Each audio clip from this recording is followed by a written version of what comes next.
नमस्कार किसान भाइयों, स्वागत है आपका कार्यक्रम कृषि दर्शन के आज के अंक में। किसान भाइयों, बढ़ती हुई जनसंख्या के लिए छोटे रकबे से अधिक उत्पादन प्राप्त करने का जो प्रेशर है वो किसान भाइयों के ऊपर है। इस प्रेशर को दूर करने के लिए किसान भाई सीधे अपनाते हैं अधिकाधिक रासायनिक उर्वरकों का प्रयोग। वो गुरेज बिल्कुल नहीं करते हैं और अंधाधुंध मात्रा में रासायनिक उर्वरकों का प्रयोग करते हैं। इसका सीधा असर जहां एक और मानव स्वास्थ्य पर पड़ता है, वहीं दूसरी ओर भूमि और पर्यावरण का स्वास्थ्य भी इससे अछूता नहीं है, वो सभी कुछ बिगड़ते हैं। इससे बचने का सीधा सा उपाय क्या है? एक नैनो यूरिया आया है जो कि बहुत ही अच्छा विकल्प है, जिसे कि इफ्को द्वारा विकसित किया गया है। नैनो यूरिया क्या है, इसका उपयोग किस प्रकार से किया जाए और किस प्रकार से इसके फायदे होते हैं, यही बताने के लिए आज हमारे साथ उपस्थित हैं हमारे विशेष अतिथि, जो कि है डॉक्टर दिनेश कुमार सोलंकी।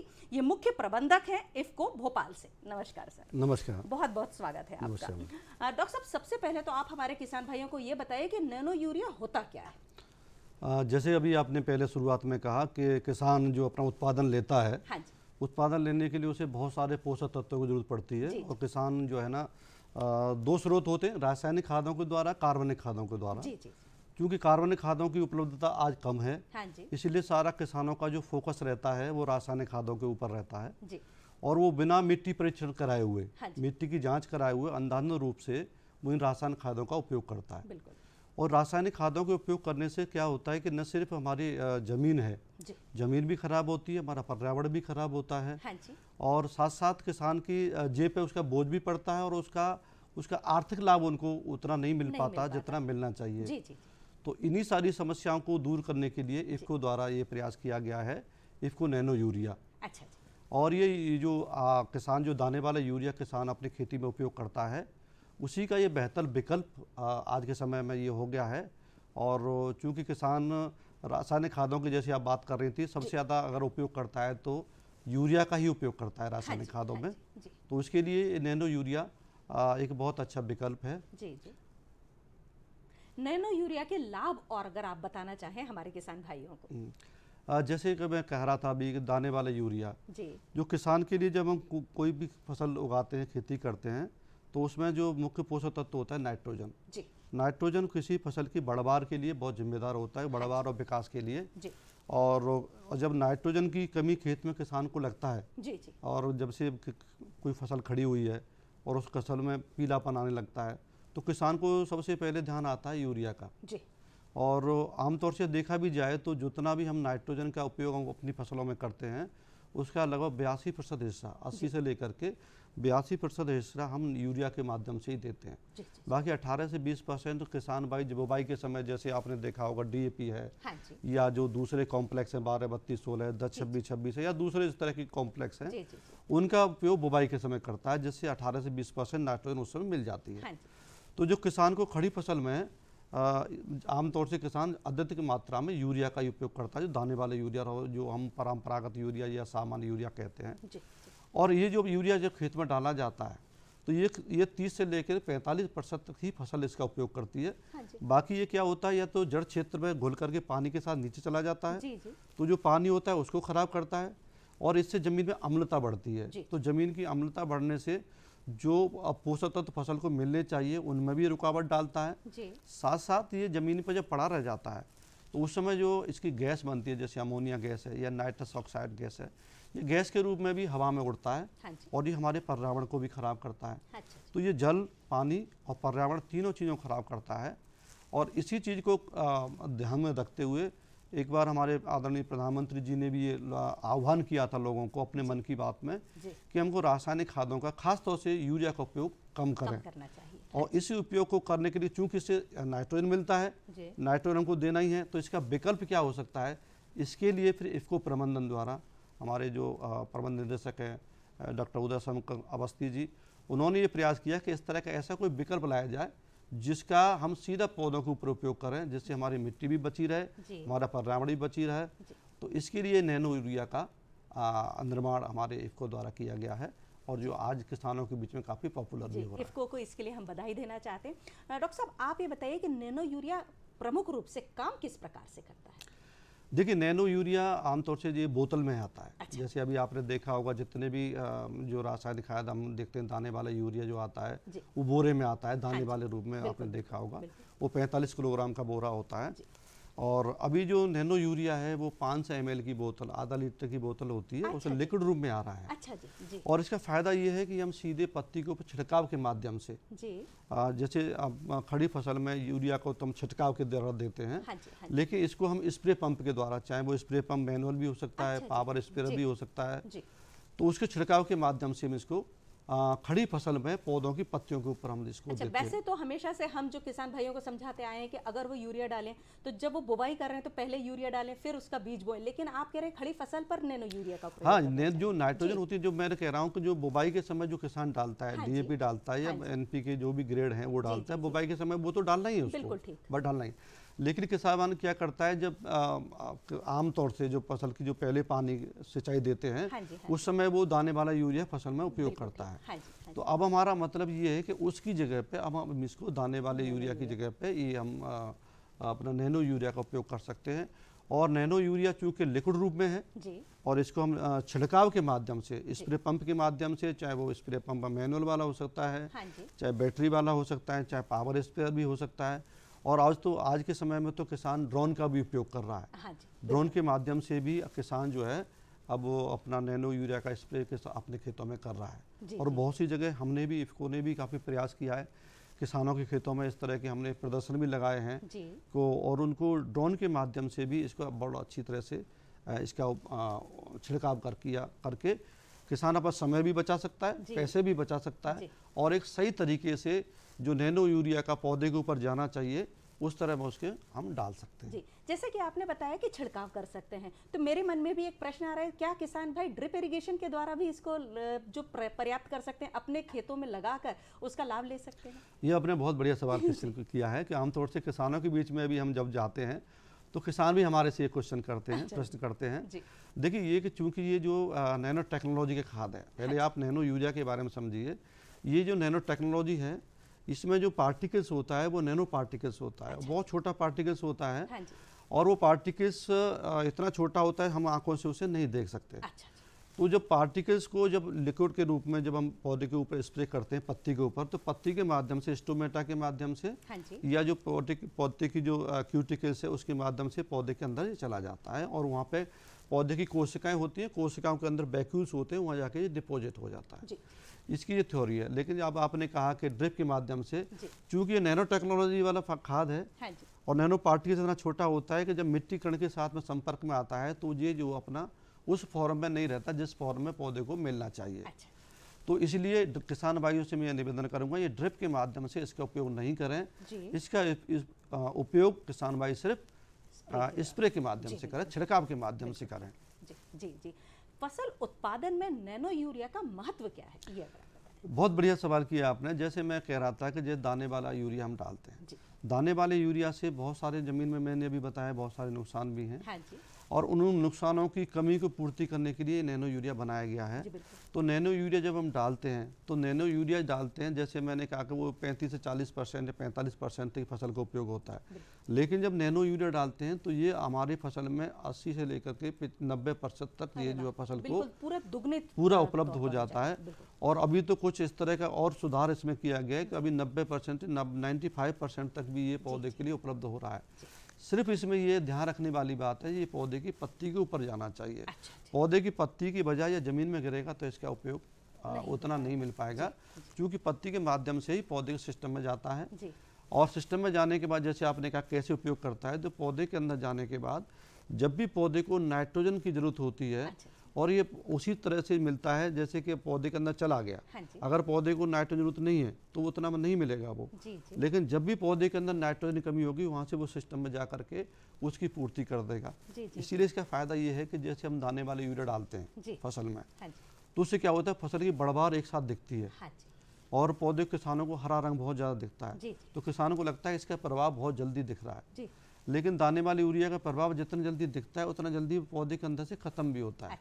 लेकिन जब नैनो यूरिया का उपयोग करते हैं इसका प्रभाव धीरे धीरे आता है पौधे को और वो लंबे समय तक रहता है। जी, इसको हम किसान भाइयों को ये भी समझा सकते हैं कि जैसे किसान भाई ये समझें कि उनकी जो फसल है जैसे प्रकाश संश्लेषण करता है, जितनी जरूरत है, जहां पर जरूरत है वो खाना वहां तक पहुंच रहा है, वैसे ही नैनो यूरिया भी प्रयोग में आएगा। बिल्कुल बिल्कुल, नैनो यूरिया का ये है कि जब फसल को जरूरत होती है तभी मात्रा में फसल को ये उपलब्ध होता है।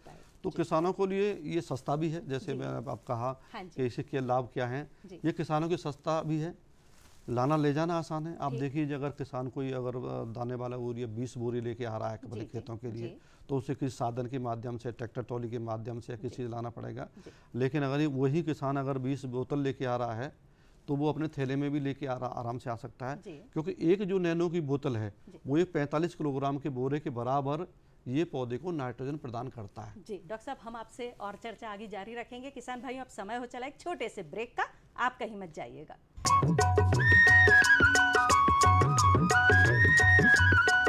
अरे सुन तो। मुझे क्या सुनाना चाहते हो? जो सुनाओ मेरी सौतन को। किसको? अरे वही तुम्हारा मोबाइल फोन जिससे सुबह शाम दिन रात चिपके रहते थे और कहते थे किसान कॉल सेंटर से बातें हो रही हैं। अच्छा ये बात है। हाँ, क्यों, क्या हुआ? अब बात नहीं होती क्या? अब तो झट से बात हो जाती है। संबंधी समस्याओं का अपनी भाषा में तुरंत हल पाने के लिए पूरे भारत में किसी भी फोन से हेल्पलाइन नंबर पर संपर्क करें। किसानों का दोस्त किसान कॉल सेंटर।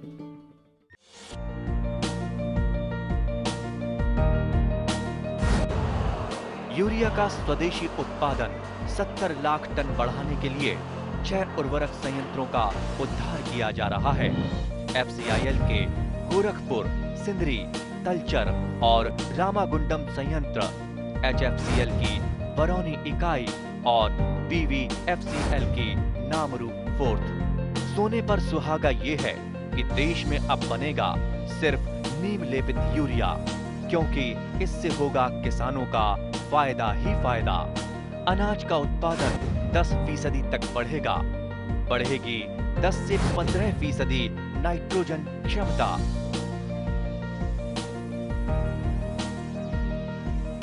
किसान भाइयों, ब्रेक के बाद एक बार फिर से आप सभी का कार्यक्रम कृषि दर्शन में स्वागत है। आज के अंक में हम चर्चा कर रहे हैं कि किस प्रकार से नैनो यूरिया आपकी फसलों के लिए उपयोगी सिद्ध हो सकता है।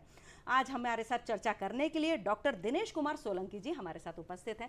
डॉक्टर साहब, आप बता रहे थे नैनो यूरिया की तरकीब किस प्रकार से उपयोग में लाना चाहिए, ये अगर आप किसान भाइयों को बताएं कि कब किस प्रकार से उसको उपयोग करें किसान। ये बहुत महत्वपूर्ण सवाल है जो आपने अभी किया है, क्योंकि आमतौर से किसान भाइयों से यही थोड़ी सी चूक होती है कभी कभी।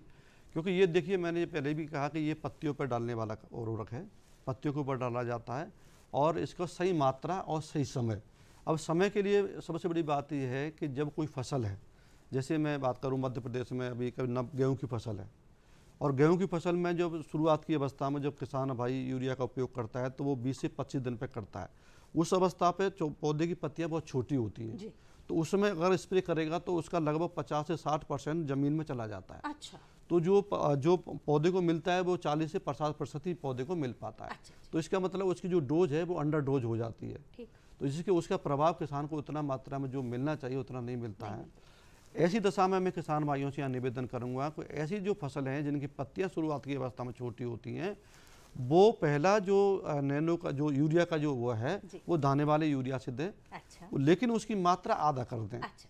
और इसके बाद जब फसल करीब करीब 35 से 40 दिन की हो जाए, उस अवस्था पर आप नैनो यूरिया का स्प्रे हम कर सकते हैं। और इसके बाद जब जो फसल में फूल या फलियाँ आ रही हों, उस अवस्था पर दूसरा स्प्रे भी हम इसको कर सकते हैं। 1 एकड़ में ये जो 500 ml की बोतल है, आमतौर से ये कहा जाता है 125 लीटर पानी में। अच्छा। 125 लीटर पानी में ये 500 ml की बोतल को 1 एकड़ की मात्रा से ये छिड़काव करना है। अरे वाह, मतलब बहुत ही कम जो है पानी मात्रा में जो है वो पूरे 1 एकड़ के लिए पूरे एकड़ के पर्याप्त हो। लेकिन यहाँ किसान भाई और एक क्या करते हैं कि वो पानी की मात्रा को तो कम कर देते हैं। पानी के जैसे अब किसान भाई स्प्रे का उपयोग करते हैं, तो 15 लीटर का कोई स्प्रेयर होता है, तो उसमें से 125 लीटर पानी लेना है तो करीब करीब 8 स्प्रे पंप आते हैं। लेकिन कभी किसान भाई क्या करता है, पानी बचाने के चक्कर में वो 5 से 6 स्प्रे में भी काम करने की कोशिश करता है। तो उसमें क्या होता है, एक लीटर में 4 ml दवा डाली, तो इसका मतलब जो 5-6 पंप में अगर उपयोग कर रहा है तो उसका मतलब जो टोटल नैनो यूरिया जाना चाहिए 500 ml, उसकी वजह 300-350 ml जाता है। तो वो भी एक कारण है कि किसानों को उतना जो उसका लाभ मिलना चाहिए नहीं मिल पाता, क्योंकि डोज अंडर डोज हो जाती है, उसकी मात्रा कम हो जाती है। तो मेरा ये किसान भाइयों से निवेदन है कि 1 एकड़ में पानी चाहे कितना भी लें, वैसे तो रिकमेंडेशन या सिफारिश जो की गई है 125 लीटर पानी किया गया है, लेकिन अगर किसान भाई कम पानी का भी उपयोग कर रहे हैं, लेकिन मात्रा नैनो यूरिया की 500 ml ही रखना है उसमें। अच्छा जी, बहुत अच्छी बात है। डॉक्टर साहब, क्या किसान भाई डीएपी का भी उपयोग इसके साथ साथ में कर सकते हैं?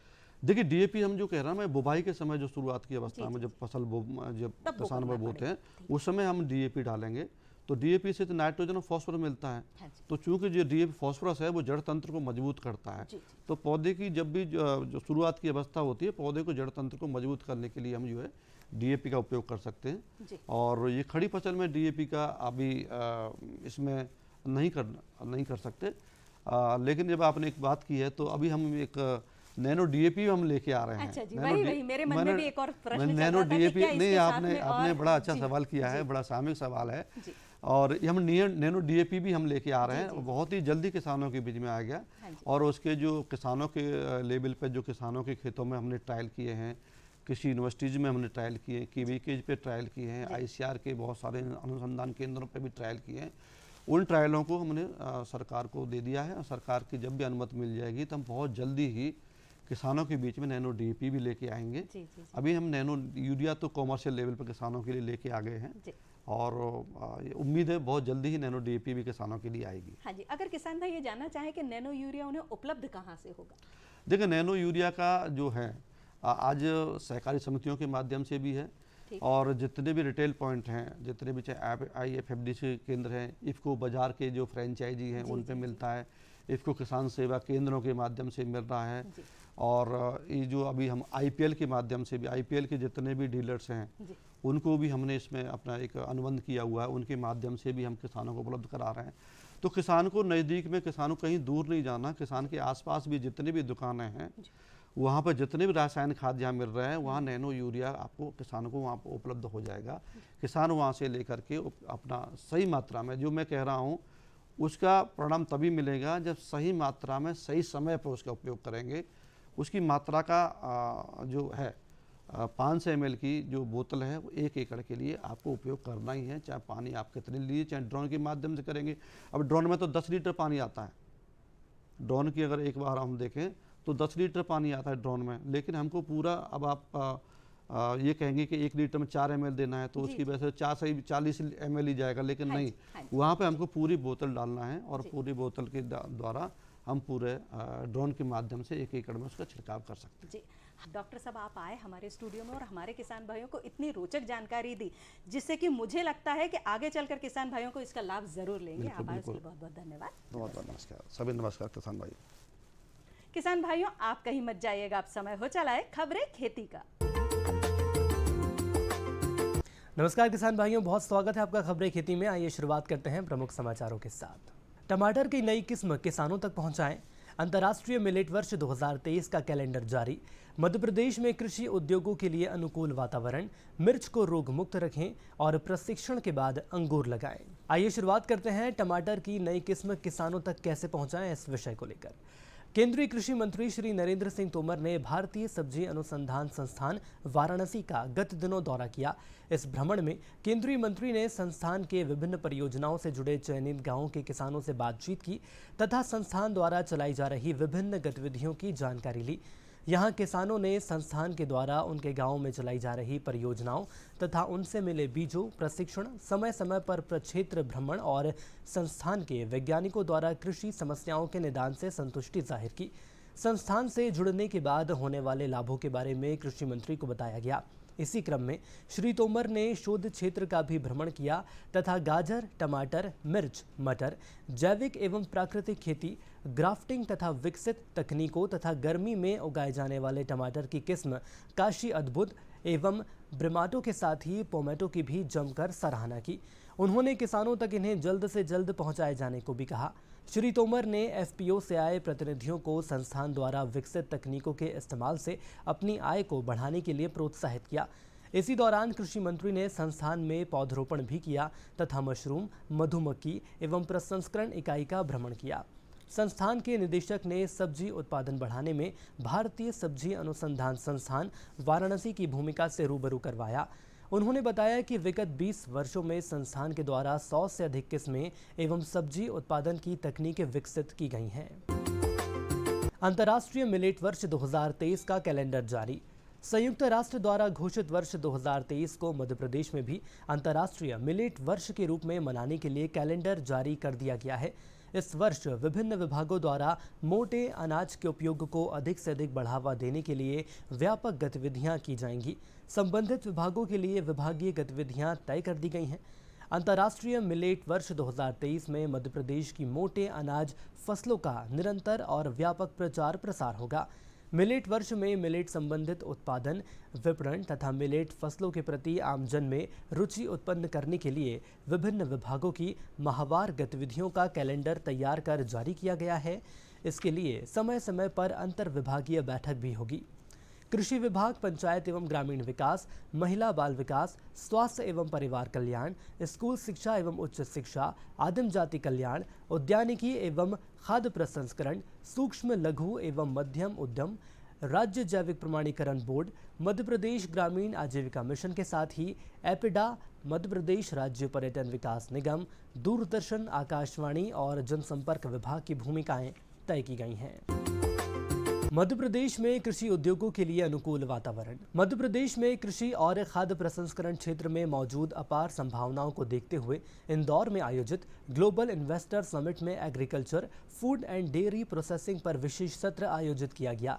विशेष सत्र को संबोधित करते हुए केंद्रीय खाद्य एवं प्रसंस्करण राज्य मंत्री श्री प्रहलाद पटेल ने कहा कि Madhya Pradesh agriculture infrastructure fund की चेन का मॉडल पॉइंट है। उन्होंने कहा कि प्रदेश में कृषि आधारित उद्योगों के लिए सबसे अधिक अनुकूल वातावरण मौजूद है। श्री पटेल ने इन्वेस्टर्स से इन क्षेत्रों में निवेश करने का आह्वान किया। सत्र में सभी संबोधनकर्ताओं ने निवेशकों को दी जा रही सुविधाओं के लिए मध्य प्रदेश शासन की जमकर सराहना की। केंद्रीय राज्य मंत्री ने कहा कि इन्वेस्टर्स के पास छूने के लिए खुला आसमान है। प्रदेश में उनके लिए सभी सुविधाएं भी उपलब्ध हैं। उन्होंने कहा कि प्रधानमंत्री के प्रयासों से 2014 से 2020 की अवधि में खाद्य प्रसंस्करण के क्षेत्र में विदेशी निवेश 4.1 से 5.3 मिलियन डॉलर हो गया है। कृषि आधारित चीज़ों में मध्य प्रदेश नंबर 1 है। प्रधानमंत्री के प्रयासों से वर्ष 2023 को मिलेट वर्ष घोषित किया गया है। संसार का 40% मोटा अनाज हमारा देश उत्पादित करता है। उन्होंने कहा कि सरकार फूड लैब लगाने के लिए सहयोग कर रही है। मिर्च की नर्सरी डालने का उपयुक्त समय चल रहा है। बीज उपचार कर नर्सरी डालने पर रोग मुक्त फसल तथा अच्छा उत्पादन मिलता है। कई बार मिर्च फसलों में काले और भूरे रंग के धब्बे दिखाई देते हैं या कई बार फल सड़ने लगते हैं। इसका कारण सिरों की कलियां मुरझाकर गिर जाती हैं। पौधों की बढ़वार पर भी विपरीत असर होता नजर आता है। यह शीर्ष से नीचे की ओर बढ़ती हैं। पत्तियों, फलों, कलिकाओं सभी पर असर देखने को मिलता है। फलों पर काले धब्बे बनते हैं तथा सड़न पैदा करते हैं। नियंत्रण के लिए नर्सरी लगाने के पूर्व बीज का उपचार 2 ग्राम थाइरम प्रति किलो का आवश्यक रूप से करें। पुरानी फसल के अवशेष जलाकर नष्ट करें। खड़ी फसल में ब्लॉइटॉक्स या कोई ताम्रयुक्त फफूंदनाशी 3 ग्राम प्रति लीटर पानी में घोल बनाकर 2 छिड़काव 15 दिनों के अंतर से करना चाहिए। प्रशिक्षण के बाद अंगूर लगाएं। अंगूर की खेती करने वाले किसानों की संख्या मध्य प्रदेश में निरंतर बढ़ रही है। जहां तक सफलता का सवाल है तो अंगूर उत्पादन का सही फायदा उन्हीं किसानों को मिलता है जो पहले प्रशिक्षण लेते हैं और अनुभवी किसानों से अपने अनुभव बांटते हैं।